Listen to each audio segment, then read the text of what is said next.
नमस्कार, ये रेडियो जागो 90.4 एफएम है।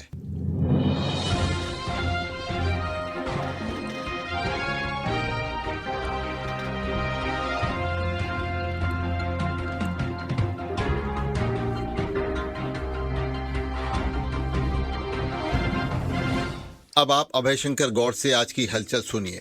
लोकसभा चुनावों का आखिरी चरण यानी कि 7वें चरण की अब तैयारी चल रही है और 7वें चरण में सभी दलों ने अपने अपने स्टार प्रचारकों को उन जिलों में भेजा हुआ है जहां पर कि 7वें चरण का चुनाव होना है। प्रधानमंत्री नरेंद्र मोदी का क्षेत्र और उत्तर प्रदेश की महानगरी वाराणसी में भी 7वें चरण में चुनाव है और वहीं आज अखिलेश यादव समाजवादी पार्टी के राष्ट्रीय अध्यक्ष ने भी चंदौली में जनसभाएं की। और उत्तर भारत इस समय भीषण गर्मी की चपेट में है। तो उत्तर भारत में जो भीषण गर्मी हो रही है उसमें उत्तर प्रदेश के आगरा समेत कई जिले ऐसे हैं जहां का तापमान कल 45 डिग्री के आसपास बना रहा। हरदोई जिले में भी कल का तापमान 44 डिग्री सेल्सियस रहा और आज का तापमान भी कुल कमोबेश 44 के ही आसपास है। आंचलिक मौसम विज्ञान केंद्र के अनुसार मौसम अभी लगभग उत्तर प्रदेश में ऐसा ही रहेगा और उत्तर पश्चिम भारत के मैदानी इलाकों समेत देश के मध्य और पूर्वी हिस्सों में भी इस समय प्रचंड गर्मी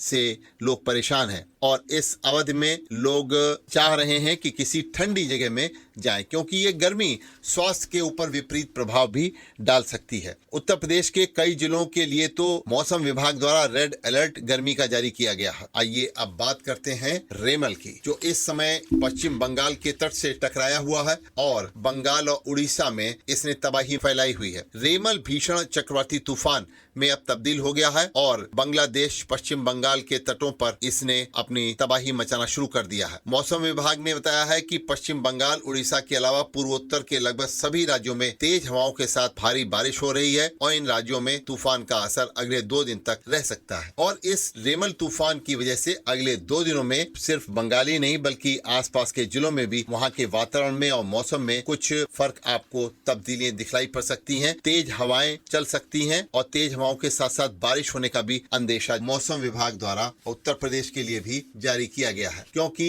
कल उत्तर प्रदेश के झांसी में भी तापमान बहुत अधिक दर्ज किया गया था। आगरा है, मथुरा है, वृंदावन में भी तापमान बहुत अधिक रहा, 47 डिग्री के आसपास रहा। गौतम बुद्ध नगर, कानपुर और कन्नौज में लगभग 46 डिग्री सेल्सियस के आसपास रहा। तो इस तरीके से अगले 2 दिनों तक प्रदेश में प्रचंड भीषण गर्मी की लहर का प्रकोप जारी रहेगा और उसके बाद हवा का रुख बदल सकता है और पछुआ अभी हवाएं चल रही हैं, उसके बाद पूर्वा हवा चलेगी और तब दिन के तापमान में गिरावट होगी और थोड़ा ठंडी भी हवाएं चलेंगी, मगर उमस से अभी लोगों को निजात नहीं मिलने वाली। इस प्रचंड ग्रीष्म लहर का प्रकोप अभी चालू रहेगा, लेकिन जो पश्चिम बंगाल के तट पर रेमल टकराया है इसकी वजह से कुछ प्रभाव पड़ सकता है और इसकी वजह से मौसम उत्तर प्रदेश में भी कुछ तेज हवाओं के साथ जब चलेंगी तो गर्मी कुछ कम हो सकती है। तो बात करते हैं बुंदेलखंड में एक्सप्रेसवे की। तो लोकसभा चुनाव के बाद योगी सरकार 296 किलोमीटर लंबे बुंदेलखंड एक्सप्रेसवे को सोलर एक्सप्रेसवे बनाने पर विचार कर रही है। तो इसके जरिए 450 मेगावाट सौर ऊर्जा का उत्पादन ये इस बुंदेलखंड एक्सप्रेसवे के किनारे जो लगेंगे उनकी वजह से हो सकता है और पहले चरण में 250 करोड़ रुपए का इसमें निवेश होगा। निजी सार्वजनिक सहभागिता के आधार पर इस योजना को अब शुरू कराया जाएगा। यूपिटा बोर्ड ने निवेश कंपनियों के चयन के लिए बिड डॉक्यूमेंट को मंजूरी कर दी है। इसके बाद इसे जो है औद्योगिक विकास आयुक्त और मुख्य सचिव की अध्यक्षता वाली कमेटी से मंजूरी मिलने की उम्मीद है। तो औद्योगिक विकास आयुक्त का मानना है कि सोलर एक्सप्रेसवे बनाने के लिए निवेश कंपनियों का चयन भी कर लिया जाएगा और बिड डॉक्यूमेंट को कैबिनेट से मंजूर कराया जाएगा और पब्लिक प्राइवेट पार्टनरशिप यानी पीपीपी मॉडल पर इस परियोजना को तैयार कराया गया है। इस परियोजना से अब जल्द काम शुरू होगा। इस परियोजना के माध्यम से 450 मेगावाट सौर ऊर्जा का उत्पादन होगा और जो इस एक्सप्रेसवे की वजह से होगा और 250 करोड़ रुपए का निवेश इसमें होगा। 296 किलोमीटर लंबा ये बुंदेलखंड एक्सप्रेसवे है। हम आपको बता रहे हैं कि शहरीकरण जो हो रहा है उसकी वजह से बहुत गर्मी बढ़ रही है। तो शहरीकरण ने भारतीय शहरों में गर्मी को 60% तक बढ़ा रखा है। ये जो इमारतें शहरों में बनी हुई हैं सीमेंट प्लास्टर की, इनमें गर्मी बहुत निकलती है। पूर्वी भारत के टियर 2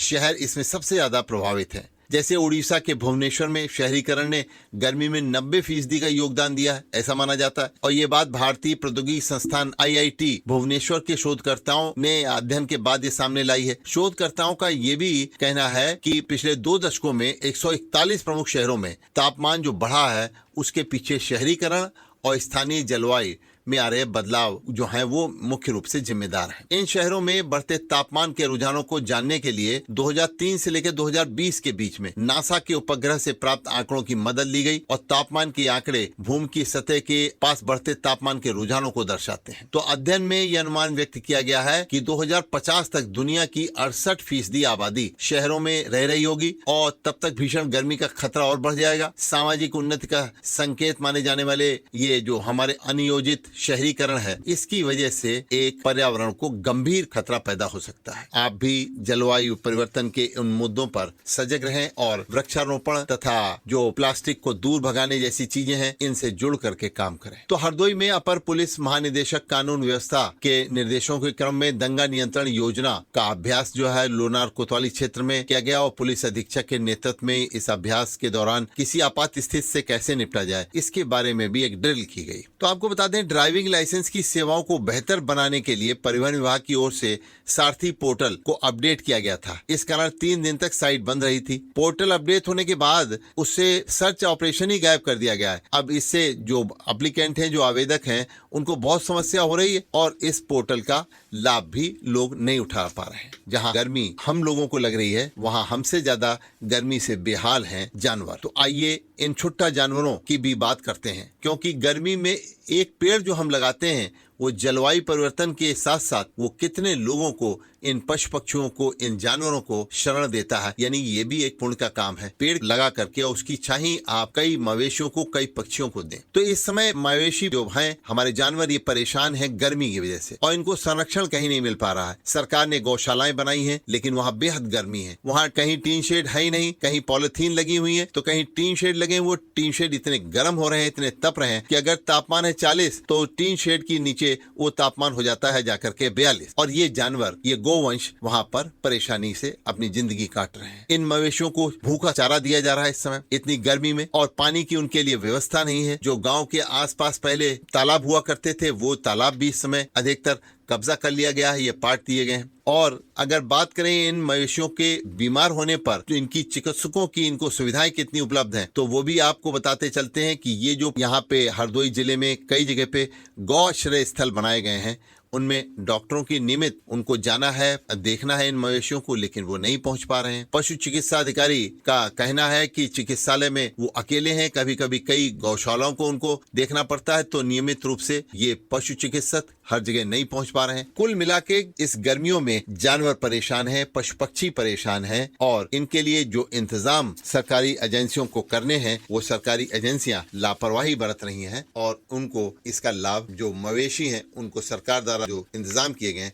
उनका लाभ नहीं मिल पा रहा है। केंद्र सरकार ने देश की सभी दूरसंचार कंपनियों को निर्देशित किया है कि विदेश से आने वाले ऐसे सभी फर्जी फोन कॉल पर रोक लगाई जाए जो भारतीय फोन नंबर की तरह दिखते हैं, क्योंकि रोज ठग विद्या करने वाले लोग इस तरीके की फर्जी कॉल करते हैं। आजकल एक नया तरीका निकाला गया है कि पुलिस का अधिकारी बन के व्हाट्सएप कॉल करते हैं और बताते हैं कि आपके खिलाफ कहीं कोई कार्रवाई हो गई है। तो आप सभी लोग सजग रहें। इस तरीके से अगर आपको कोई भी फर्जी कॉल आती है तो आप हरदोई के साइबर पुलिस थाने पर इसकी सूचना दीजिए और अपनी रिपोर्ट दर्ज कराइए, जिससे कि इनके ऊपर पुलिस अंकुश लगा सके। हरदोई में केंद्रीय एवं राज्य वित्त आयोग के अंतर्गत कछौना ग्राम पंचायत कुकुही व बालामो में क्रय संबंधी कार्यों की जांच में अनियमितताएं पाई गई और इस पर निदेशक पंचायती राज ने बहुत नाराजगी जताई। इसके साथ उन्होंने जिले की अन्य ग्राम पंचायतों में भी 6 महीने के अंदर क्रय संबंधी कार्यों की जांच कराने के लिए अब निर्देश दे दिए हैं। तो निदेशक ने अपने पत्र जारी किया है, उसमें कहा है कि कहीं भी फीस के रूप में अतिरिक्त भुगतान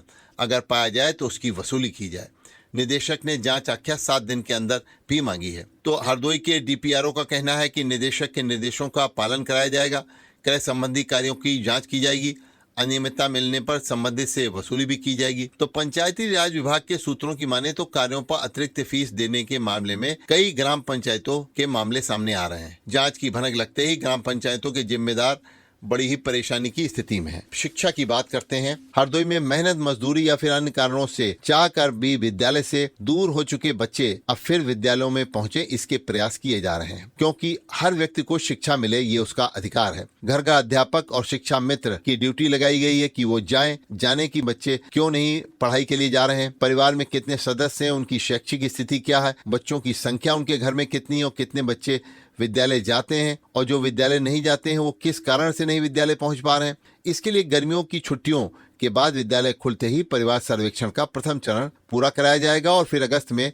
दूसरा चरण किया जाएगा। तो शिक्षक पहले आउट ऑफ टर्न बच्चों को चिन्हित करेंगे। ये बात हरदोई के जिला बेसिक शिक्षा अधिकारी ने कही है, और जिला बेसिक शिक्षा अधिकारी विजय प्रताप सिंह का कहना है कि फिर उनके अभिभावकों को मिड डे मील, निःशुल्क पुस्तकें, ड्रेस, बैग आदि के लिए 1200 रुपए दिए जाने के साथ ही विभाग द्वारा चलाई जा रही अन्य योजनाओं की जानकारी भी उनके अभिभावकों को दे करके और उनको जागरूक किया जाएगा। असली उद्देश्य यह है कि शिक्षा का स्तर बढ़े और बच्चे ज्यादा से ज्यादा संख्या में वहां पढ़ने के लिए जाएं। तो इस समय जलवायु परिवर्तन की हम लोग बात कर रहे हैं। गर्मी बहुत प्रचंड हो रही है और मनुष्य से लेकर पशु पक्षी और जानवर तक पेड़ की छाह पा रहे हैं। लेकिन कितना हर साल ये जो पौधारोपण का लक्ष्य है धरातल पर कितना सही उतरता है, प्रश्न तो इस बात का है, क्योंकि जिले को हरा भरा रखने के लिए एक बार फिर से प्रशासन इस बार मुस्तैद दिखलाई पड़ रहा है। इसके लिए वन विभाग के साथ अन्य विभागों के लक्ष्य निर्धारित किए दिए गए। गड्ढे खोदने का काम बताया जा रहा हो रहा है। जुलाई आते ही पौधारोपण कराने की बात कही जा रही है। कहीं वन विभाग की ओर से पिछले वित्तीय वर्ष के लक्ष्य जो था उसके सापेक्ष जीवित पौधों का प्रतिशत 98 बताया जा रहा है। जब ये सब बातें जमीनी हकीकत में देखी जाती हैं तो ये सब ऐसा लगता है ये सब खाली पुलाव है, क्योंकि पिछले वर्ष के ही जो पौधे लगाए गए थे उनसे हरदोई हरा भरा नहीं हुआ। 21,38,000 पौधे जो हैं विभाग द्वारा इस साल लगाए जाने का लक्ष्य रखा गया है, और अगर आप आंकड़े देखें तो कितने पौधे जीवित हुए वो भी अपनी सत्यता से बहुत दूर दिखलाई पड़ते हैं। पिछले 4 सालों का अगर लक्ष्य देखें तो 2021 में 17,11,000 पेड़ लगाए गए तो 89% जीवित दिखलाए जा रहे हैं, और उसके अलावा 2022-23 में 21,17,000 पौधे लगाने का लक्ष्य पूरा किया गया तो उसमें से 95% पौधे जीवित दिखलाए जा रहे हैं। जबकि आप देखें निकल करके तो इन पौधों की अगर जांच की जाए तो इसमें से शायद 50% पौधे भी आपको हरे भरे नहीं दिखलाई पड़ेंगे। तो आवश्यकता है जलवायु परिवर्तन और गर्मी की जब हम बात कर रहे हैं तो हरदोई जिले को और अपने आसपास क्षेत्र को हरा भरा रखने का काम भी करना है। ये काम कोई सिर्फ सरकारी एजेंसी करें ये बात नहीं, हम सबको मिलकर के पौधारोपण के इस कार्य को एक